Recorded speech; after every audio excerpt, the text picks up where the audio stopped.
Inflation is much too high, and we understand the hardship it is causing. Fed Chair Jerome Powell announcing a half-point rate hike yesterday. That's the largest increase in more than 20 years. And he's warning more hikes are likely in a bid to fight the worst inflation since the Reagan administration. Larry Kudlow joins us now to help us understand it. What did you think about that initial decision yesterday? You know, the problem with this whole story is, yeah, he raised the rate, the target rate, by 50 basis points, 0.5%, and that's the most in 20 years. But, Dana, the problem is the inflation rate is the highest in 40 years. So the Fed remains way behind the curve, and we're in trouble, and inflation's going to continue. We had a report out this morning. Labor costs increased over 7% year on year. That's probably the highest in close to 40 years. The Federal Reserve doesn't even acknowledge that. They didn't even mention wage price spirals. They kind of blamed it all on Vladimir Putin and Ukraine and the COVID. They sound a lot like Joe Biden. I'm going to bring them up in front of the Truth Board, you know, the Misinformation Governance Board, because they're not talking straight to the American people who are suffering from falling real wages. So this is not a good story. And the Fed, by the way, yesterday, again, they're not selling bonds. They're waiting to shrink their portfolio. They're not cutting back on the money supply. And you saw the stock market went up over 900 points. It's like all these investors are cheering. Yeah, the Fed's really not doing very much of anything. So it's not a good story, and I don't think it's going to end well. Yeah, Larry, I know a lot of people are looking at their 401ks, and they're not happy. And they all expected them to raise 0.5 point yesterday. And then what they say is that, you know, the market's already built this in. Well, built in what? My logic tells me if you build it in, we should have been flat yesterday, but we weren't. We're up an astounding 1,000 points, 3%. We've already given half of that back. Can you make sense of that?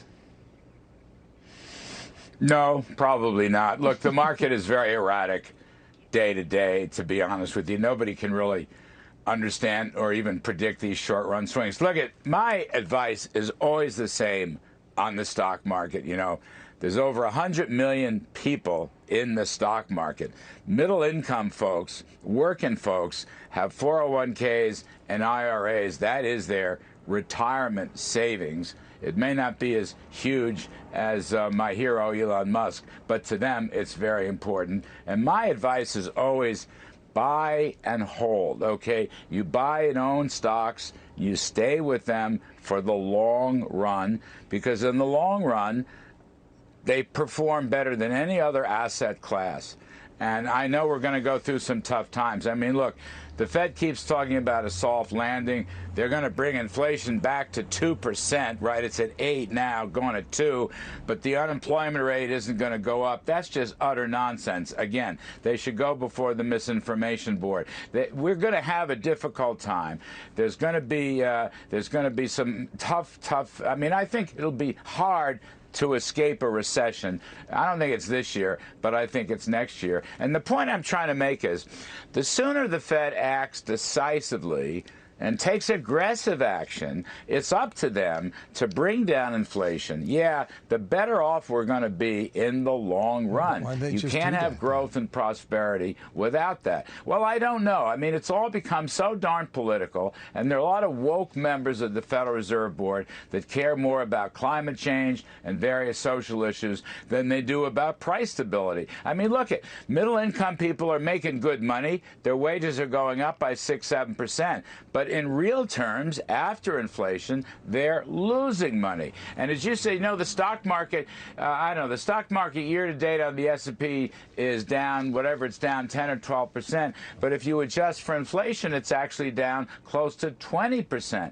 And the Fed's not taking responsibility. And on the other side of the coin, we really should freeze government spending, for heaven's sakes, and we should not be raising taxes, as Mr. Schumer and Mr. Biden are suggesting, and we really should unlock the regulations for oil and gas and LNG and pipelines, which would help enormously. I mean, there are things we could do to help this story. There are things we should do to not hurt it anymore.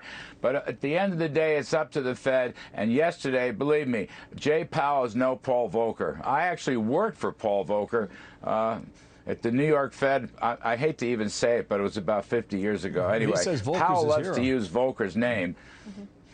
Well, Volcker is my hero. If Powell's hero is Volcker, he ought to act like Volcker. Volcker took decisive action in the late 70s and early 80s. We took the pain for a year and a half. Reagan cut taxes. Volcker pulled in the money supply. We ought to try the same thing right now.